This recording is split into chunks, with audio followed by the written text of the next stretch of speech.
This is the Planning and Zoning Committee meeting for Wednesday, November 10th, 2021. It is, well, just a little past 3:30. We are hereby called to order. The second item on our agenda is the introduction and overview of planning and zoning. You want me to go? Yeah, go ahead. Okay.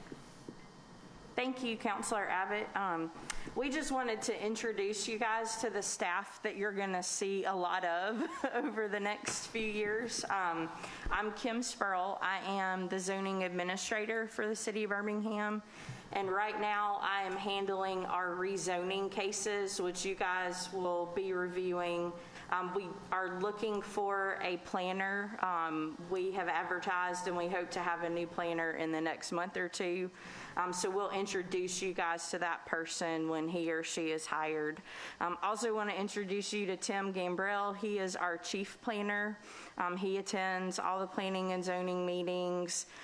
He reads the case reports, and also want to let you guys know that we do have a new director for PEP. Miss Katrina Thomas is our new director, and the deputy director over our division, which is planning, zoning, urban design, and watershed management, is Miss Tracy Hayes.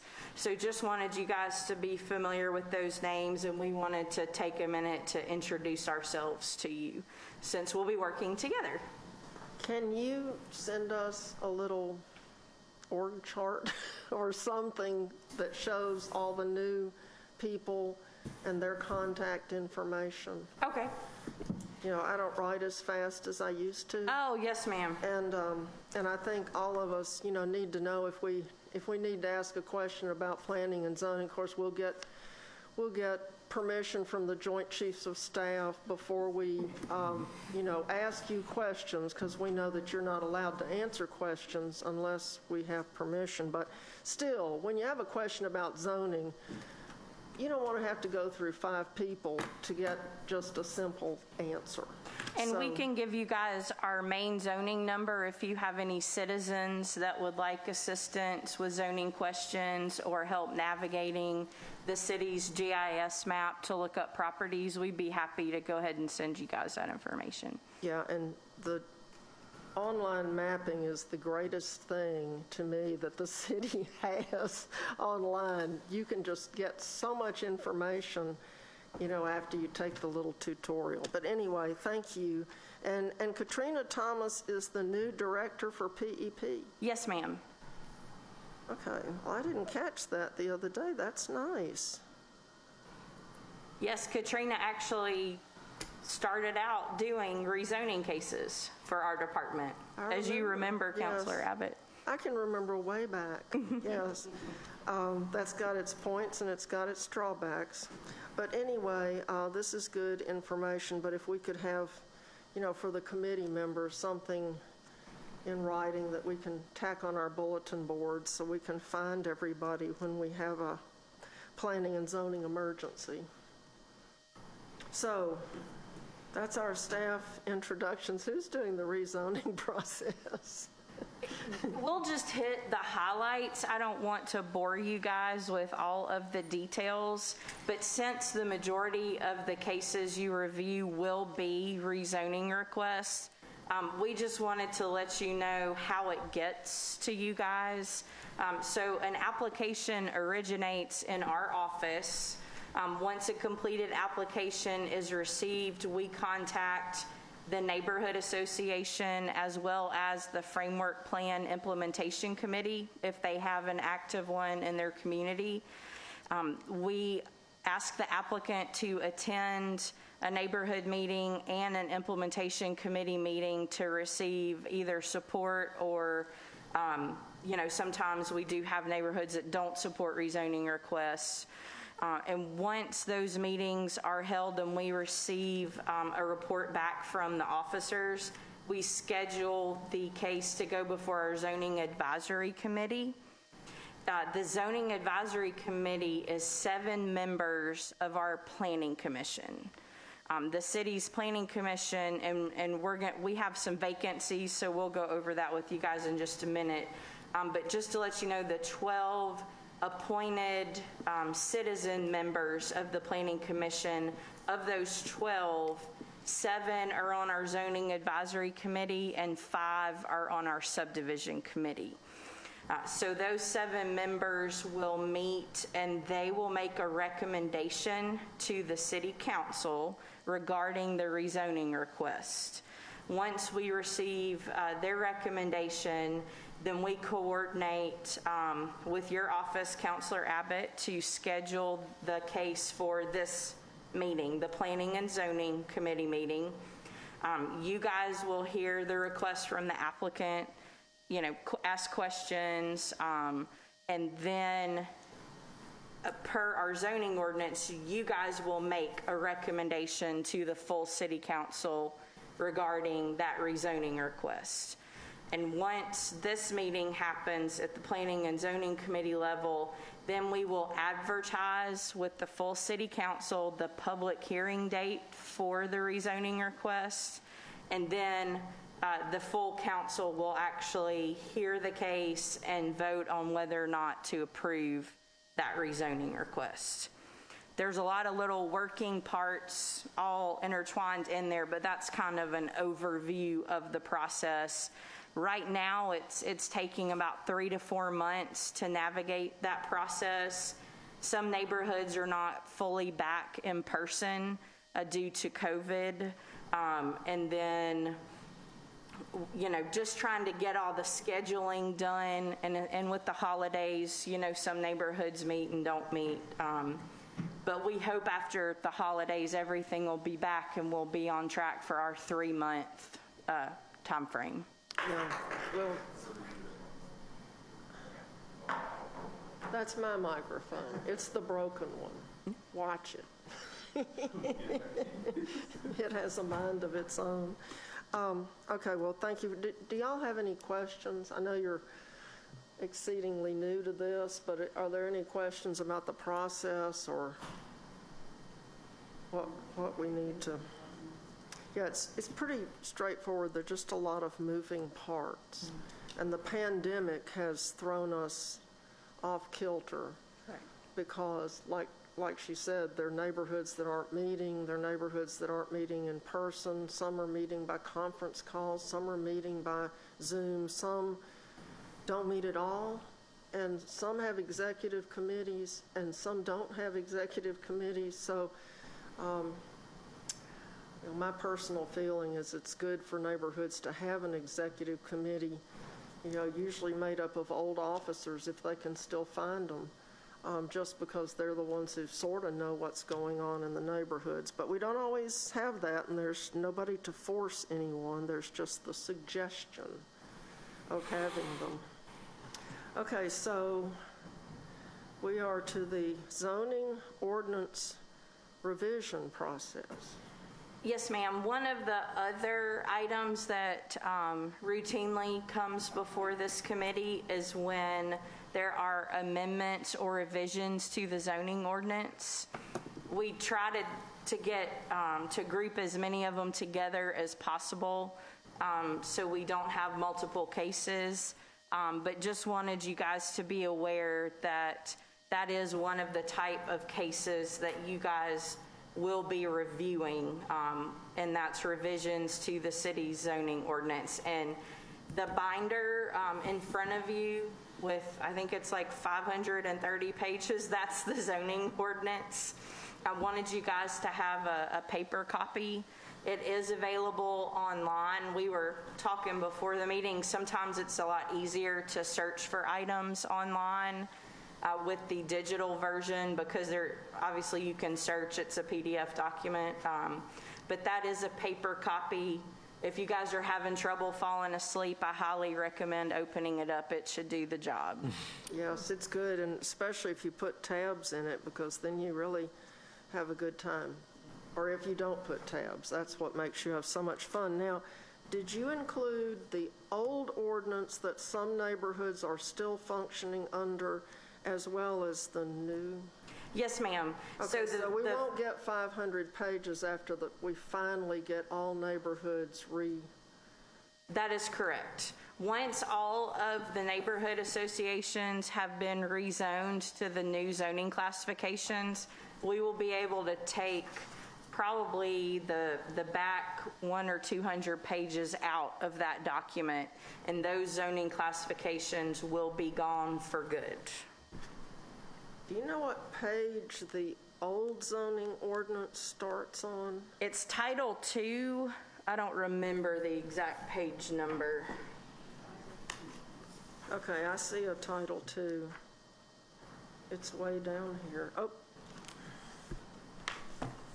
Yeah, because that is one of the things that confuses the stew out of residents when they look for the zoning ordinance and they find this mishmash of gobbledygook on our site because there's no delineation between the old ordinance and the new ordinance, and there's no explanation that tells why we have two ordinances on the website, and they just, they just get so frustrated that they call and they yell at their council member. And the council member has no control over what is put on that website. Please feel free to give them our contact info when we send it to you. We walk through with residents how to look up zoning on our GIS map, and then how to look up what it actually means in the ordinance online. So we'd be happy to help with those citizen requests. Okay, and Title II apparently begins on page 372, but it looks like it's missing its index and everything else that used to be in the zoning. Right. It's actually part of the new ordinance, so it doesn't have its own table of contents. It's actually, the table of contents for Title II is at the beginning of the entire document.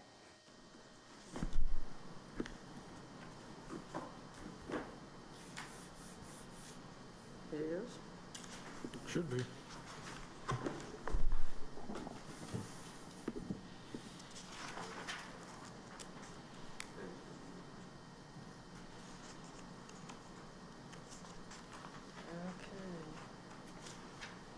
Okay, Title II. But it doesn't tell what Title II is in here. Well, what's Title III? Is that part of Title II?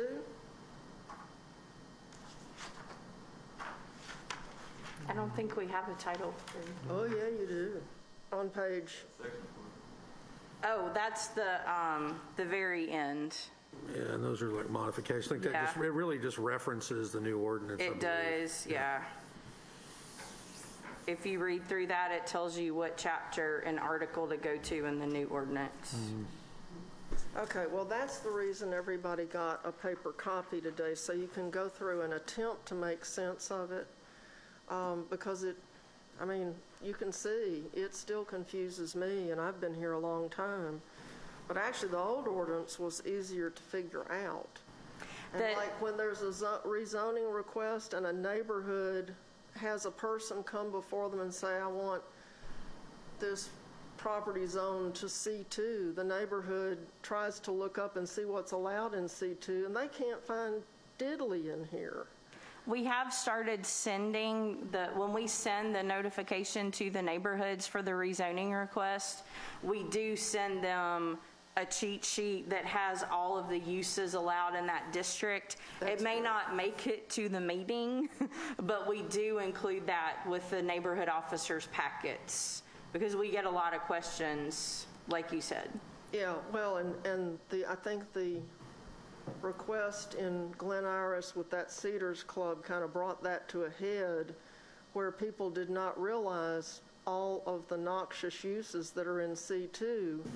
And that was how, at first, there was a vote yes, and then when they got the list of uses, they were horrified and voted no, except that you didn't get any contact regarding that vote. So when you find out what's in some of these zone districts, it makes people's hair stand on end to think that this guy could get the rezoning and then he can sell it to somebody who wants to build a high-rise and it'll be just fine. in the middle of someone's neighborhood. So, It's helpful to know that there's a permitted use table in there.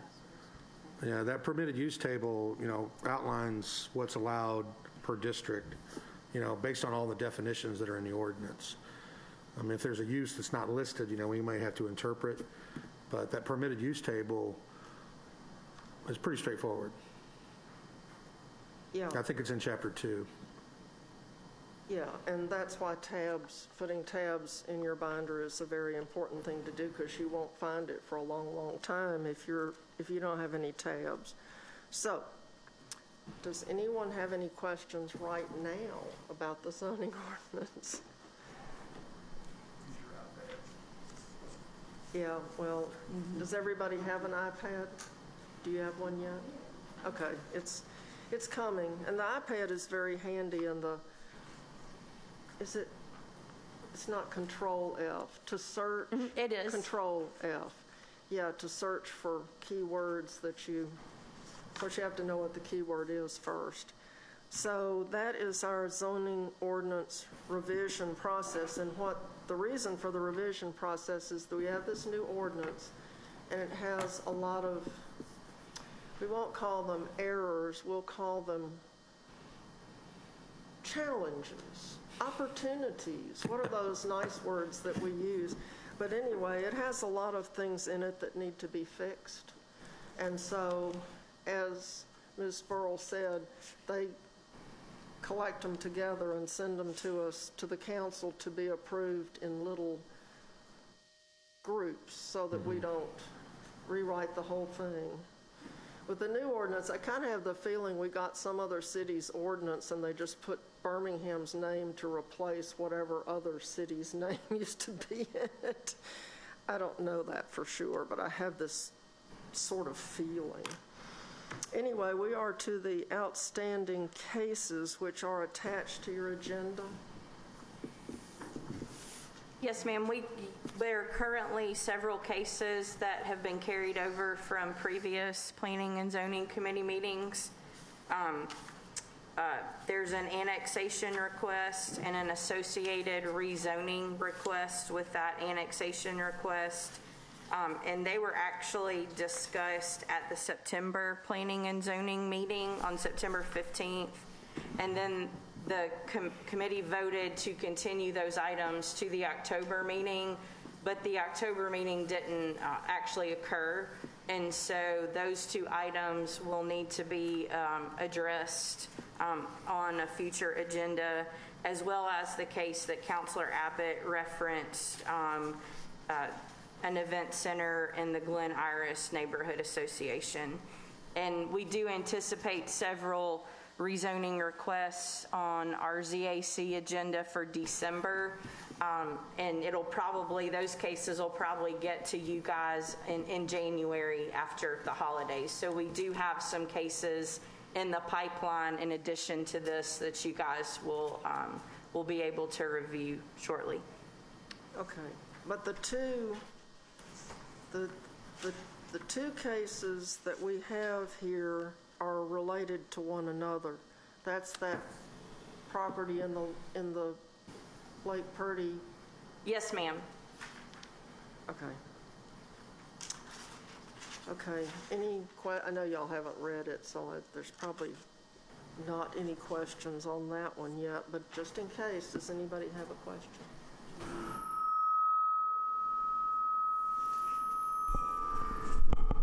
Magic microphone. You taking this up there? Oh, no. Can you send the attachments via email or your? Yes, sir. Thanks. Yeah. Oh, now they're all doing it. When we receive everything for our next meeting, all the attachments will be there, but I know that we've had a lawyer shopping this one around, so it probably has gotten to people without benefit of staff discussion. And, they never tell the problems to any of the people they're shopping to. We'll just leave it there. So, board vacancies and reappointments. Yes, ma'am. This is actually probably one of our most pressing matters. We currently have three vacancies on the Planning Commission, and we have 5 planning commissioners whose terms have expired and would be eligible for reappointment. And we also have, and I'm not sure if you guys have heard, our Zoning Board of Adjustment, we have 7 members on the board and 2 supernumerary members who are supposed to fill in when those 7 members are not available. We currently only have 3 regular members of the Zoning Board of Adjustment and 1 supernumerary member. So we are in desperate need of some advertising, or however it is that you guys want to recruit some new members for our ZBA. As it stands now for ZBA, 4 members are required for a quorum, which means that all 4 persons have to attend every meeting in order for us to consider any business.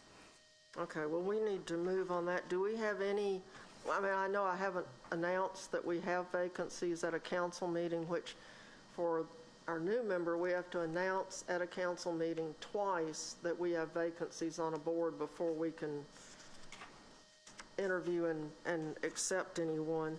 But do we have anyone who's expressed interest in any of these? Yes, ma'am. We actually, over the summer, in August, we received 3 resumes for persons who are interested in serving on the Planning Commission.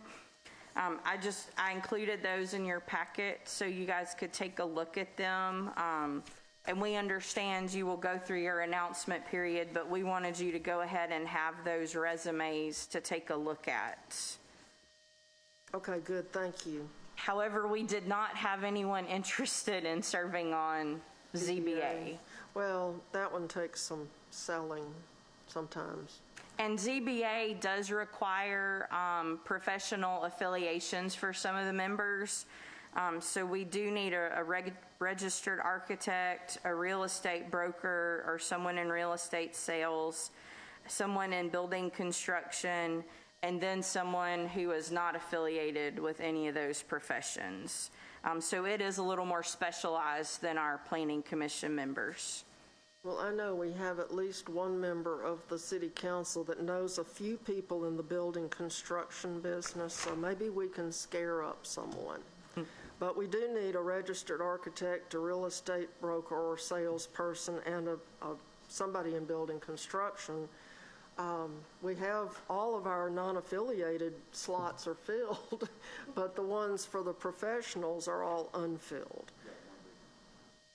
Yeah, there is one vacancy. Oh, yeah, we have one other that's a non-affiliated, but it's just that we're missing all 3 of our professional. Right. People. And for both boards, the members do need to be residents of the city of Birmingham for Planning Commission and for Zoning Board of Adjustment. Okay, and just so the members of the council understand, the Planning Commission has 2 subcommittees. They decide amongst themselves who serves on those 2. One's the Zoning Advisory Committee and the other is the Subdivision Committee. We don't appoint to those committees. We appoint to the Planning Commission, and they duke it out amongst themselves who's going to be on which committee. So, any questions about the appointments? Okay. Well, and the Zoning Board of Adjustment, just so everyone understands, they determine whether people can do things that are not allowed by our zoning ordinance. So when you get an application, it's for someone basically to violate the zoning ordinance, but if they have a good reason, like their property is shaped like a triangle or something, they might have actually a legitimate reason. And they also grant special exceptions and parking modifications. I always use the wrong word. I used to call them parking variances, but they're Right. parking modifications, usually to allow people to have insufficient parking. because they have a good excuse. And if they don't have a good excuse or a good reason, they're not supposed to be granted. But we've had some issues in the past with that, so we're going to do better. I know we are. When I retire, I'm going to volunteer to be a member of the Zoning Board of Adjustment. I want to be another Margaret Cotton, who no one knows. So, We do need some female representation on the board, so that would be fantastic. well, this might be the year of the female. We've got 5 of us on the council now, so we're spreading like wildfire. But actually, for these, I mean, we will take anyone who's willing to serve and who's qualified and who will attend the meetings. Meeting attendance, when we interview people, one of the biggest questions we ask is, are you available to attend the meeting on this date and this time? Because if we have people who just want to put it on their resume, we don't need those people. We need people who are dedicated to Birmingham and want to do something to help. And it's not helpful if you don't ever show up. You know, that's just a problem. And I have served on the Planning Commission, and there have been times where we met and we didn't have a quorum and everybody just had to get up and go home. And that is so embarrassing. It's embarrassing for the city because it makes us look bad. So we want to get us some good people who are dedicated and willing to do things to make the city a better place. Now we are to other business. Is there any? Do y'all have anything?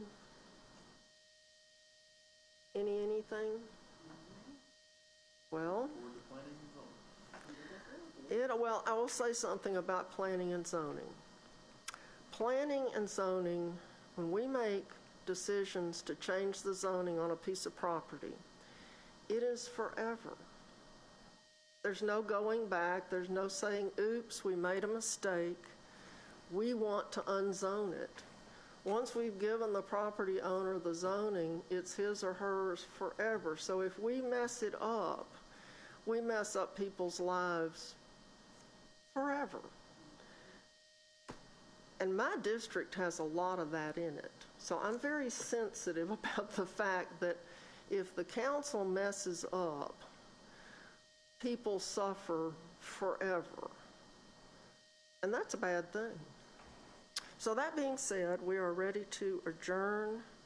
And would anyone like to make a motion to adjourn? I move adjournment. Okay, we have a motion and a second to adjourn. All in favor say aye.